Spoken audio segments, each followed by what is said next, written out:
जय गुरुदेव एवरीवन। गुरुर्ब्रह्मा गुरुर्विष्णु गुरुर्देवो महेश्वर गुरुर्साक्षात् परब्रह्मा तस्मै श्री गुरुवे नमः। तस्मै श्री गुरुवे नमः। तस्मै श्री गुरुवे नमः। इस श्लोक का अर्थ है, गुरु ही ब्रह्मा है, गुरु ही विष्णु है और गुरु ही भगवान शंकर है। गुरु ही साक्षात परब्रह्म है। ऐसे गुरु को मैं शत शत प्रणाम करता हूँ। Good morning everyone, my name is Megha Dayani and I am your science teacher. We have reached in the second session of chapter number 7, getting to know plants. But before that, pray for a while.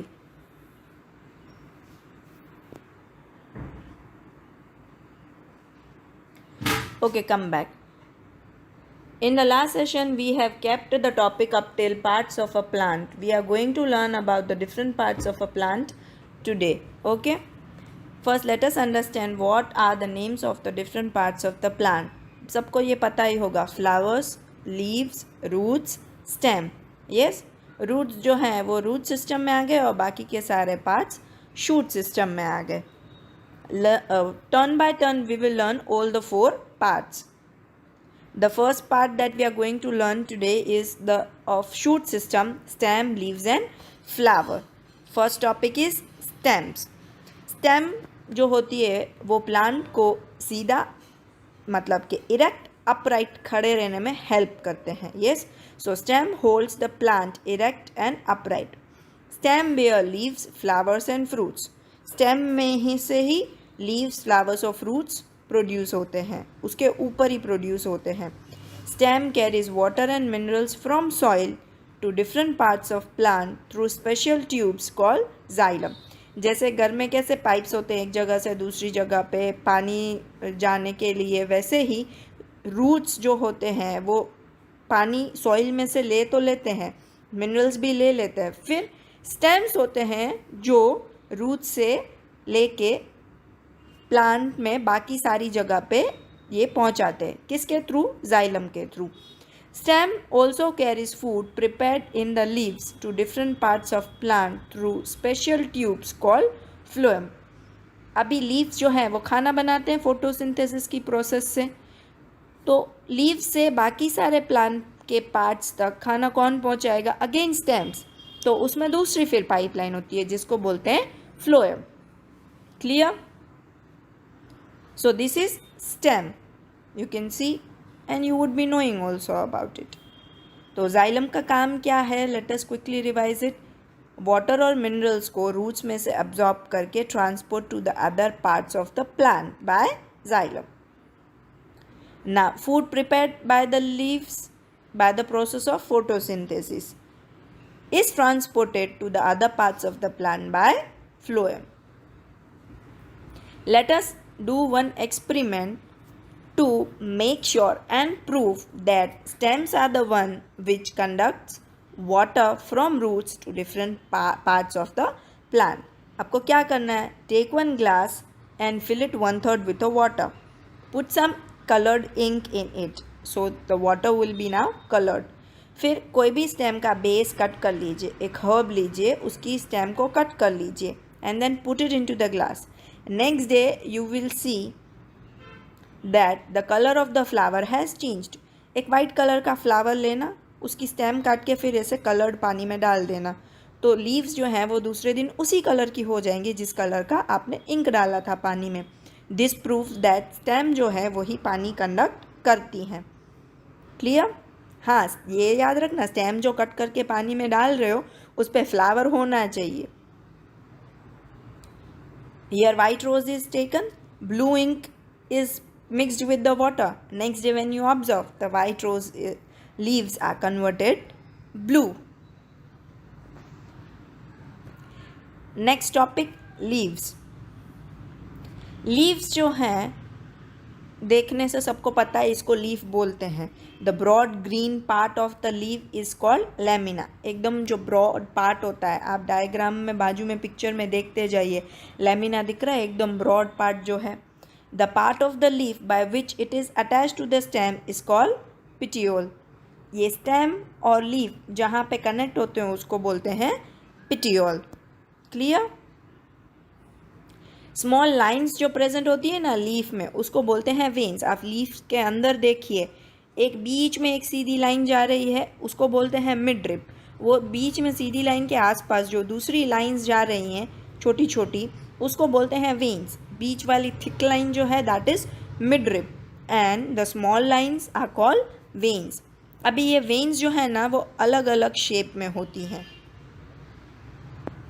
यहाँ पे अगर आप देखें तो वो देखो सामने सामने जा रही हैं कर्व्स बनाते हुए। कभी कभी वो एकदम सीधी भी होती हैं, वर्टिकली पैरेलल भी होती हैं, हॉरिजॉन्टल पैरेलल भी होती हैं। You have to learn this diagram of the leaf and draw it in your notebook.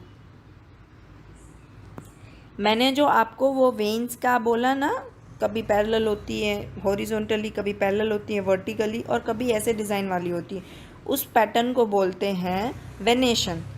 The pattern of the veins on the leaf is called venation, that is leaf venation. Those are of two types, reticulate venation and parallel venation. Reticulate venation और parallel venation कैसे differentiate करेंगे, let us learn about it. If the design is net like on both the sides of the midrib, then the venation is called reticulate. For example, rose, peepal, mango tree. If the design made by the veins is parallel to one another in a leaf is called parallel venation. Example, grass, wheat, maize, banana, etc. आप देखिए यहाँ पे मैंने yellow colour से यहाँ पे draw करके दिखाया। अगर साइड साइड में ऐसे नेट लाइक स्ट्रक्चर बन रहा है देन दैट इज रेटिकुलेट। अगर स्ट्रेट लाइंस आ रही हैं, चाहे वो ऐसे खड़ी हुई हो या तो डिफरेंट डायरेक्शन में सोई हुई हो, then also if those are parallel that is called parallel venation. Okay, you can see these both are the examples of reticulate venation and these are the example of parallel venation. In this the picture both the venations are shown, horizontal and vertical. Now what is the function of the leaf? Leaf का structure तो सीख लिया, अभी function भी सीखना पड़ेगा. So function of the leaf is basically two functions. First, photosynthesis. Photosynthesis ऐसी process है जिससे लीव्स जो हैं वो खाना बनाते हैं, कार्बन डाइऑक्साइड और पानी की हेल्प लेके सनलाइट के प्रेजेंस में। ट्रांसपीरेशन दूसरा है। ट्रांसपीरेशन मतलब उनकी बॉडी के अंदर, प्लांट के अंदर जितना भी एक्सेस वाटर है ना, वो वेपर के फॉर्म में उनकी बॉडी में से बाहर चला जाता है। So leaves give out excess water in the form of vapour through the process of transpiration. Let us see the photosynthesis process. ये आपको डीप में 7th स्टैंडर्ड में आएगा। For now just take the overview. Sunlight के presence में leaves जो है वो कार्बन डाइऑक्साइड और वाटर का यूज़ करके खाना बनाते हैं। ठीक है, क्या प्रोड्यूस करेंगे खाने में? दो चीज़ें, कार्बोहाइड्रेट्स और ऑक्सीजन। Now again we need to prove this thing, so we will do one experiment कि लीव्स जो हैं वही खाना बनाती हैं और फोटोसिंथेसिस प्रोसेस कैरी करती हैं और कोई चीज़ नहीं कर सकती। What you have to do, you have to just put a leaf in a test tube and pour spirit to completely cover the leaf. Put the test tube in a beaker half filled with the water. Heat the beaker till all the green color from the leaf come out into the spirit in the test tube. आपको अगर याद हो तो आपने एक iodine test किया था 2nd chapter में। हम कार्बोहाइड्रेट स्टार्च उसमें प्रेजेंट है या नहीं उसके लिए आयोडीन टेस्ट करते थे। तो सेम हम इस लीफ पे भी करेंगे, पर उससे पहले हम जो लीफ का ग्रीन कलर है ना उसको हटा देंगे, अदरवाइज उसका जो कलर चेंज हो रहा है ना वो हमें आसानी से नहीं दिखेगा।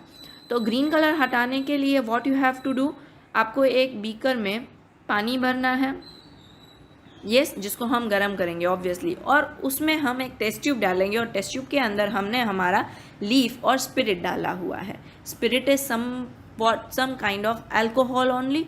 हॉस्पिटल्स में जाते हो तो वो जहाँ पे हमें चोट लगी हो वहाँ पे उससे साफ करके देते हैं. Very small amount of alcohol is there. Okay, so heat it and all the green color will go from the leaf. Now take out the leaf carefully and wash it in the water. उसके बाद हम उसको एक plate पे रखेंगे और उस पे हम आयोडीन सॉल्यूशन डालेंगे. अगर लीफ का कलर ब्लू हुआ then it will indicate that in leaves only starch is present. So this will prove that photosynthesis process is carried out by leaves only. Now let us do another experiment to demonstrate that leaves prepare a food starch in the presence of sunlight only. ये तो अभी prove हो गया कि leaves ही हैं वही बनाती हैं खाना और उसी में कार्बोहाइड्रेट्स प्रेजेंट होता है, पर वो सनलाइट होता है तभी वो बना सकेंगे वरना नहीं बना सकेंगे.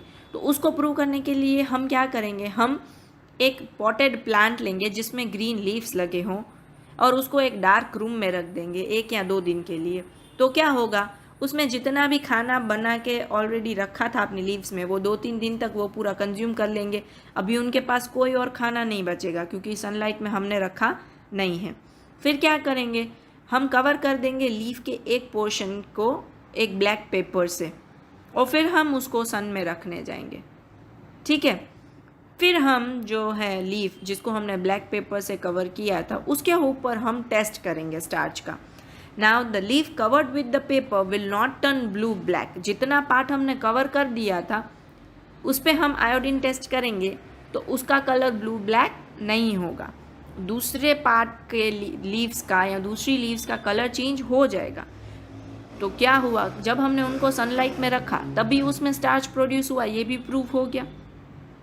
ये पिक्चर इज शोन, कैसे करना है वो आपको इजी रहे इसीलिए. क्या करोगे आप, यहाँ पे एक पॉटेड प्लांट हमने रखा डार्क रूम में, फिर लीफ के इतने से हिस्से को हमने ब्लैक पेपर से कवर करके सनलाइट में रखा, फिर वो लीफ हमने निकाल लिया, ब्लैक पेपर भी निकाल लिया और उस पर आयोडीन टेस्ट किया. तो क्या होगा, जितने में ब्लैक पेपर हमने कवर किया था सिर्फ उतना ही पोर्शन ब्लू ब्लैक कन्वर्ट नहीं होगा, बाकी सारा पोर्शन ब्लू ब्लैक कन्वर्ट हो जाएगा. Now let us prove something about transpiration. Transpiration हमने जैसे देखा, leaves will transpire excess water in the form of vapor. Who does that? Xylem जो है वो roots में से पानी लेके आता है. Root will absorb water and minerals from the soil. Let us do one experiment to show that leaves do transpiration. Take a medium size and a well-watered plant. Remove all the leaves of one twig of this plant and cover this twig with the polythene bag. 2 twigs लेंगे, एक में से leaves हटा देंगे और दूसरे twig में leaves रहने देंगे और दोनों को अलग अलग पॉलीथीन बैग में कवर कर लेंगे. आपको साइड में पिक्चर जो दिया है, डायग्राम जो दिया है उसमें इजीली दिख ही रहा होगा. अभी क्या करना है, हमें उन्हें सनलाइट में रख देना है 1 या 2 घंटे तक. फिर आप देखोगे ना थोड़ी देर के बाद तो आपको पॉलीथीन बैग पे अंदर की साइड पे थोड़े थोड़े वाटर ड्रॉपलेट्स दिखेंगे. कौन से में, जिसमें सिर्फ लीव्स लगी हुई थी, जिसमें लीव्स हमने हटा ली थी उसमें नहीं दिखेंगे. So this shows that the leaves do transpiration, that is release excess of water in the form of vapour of air.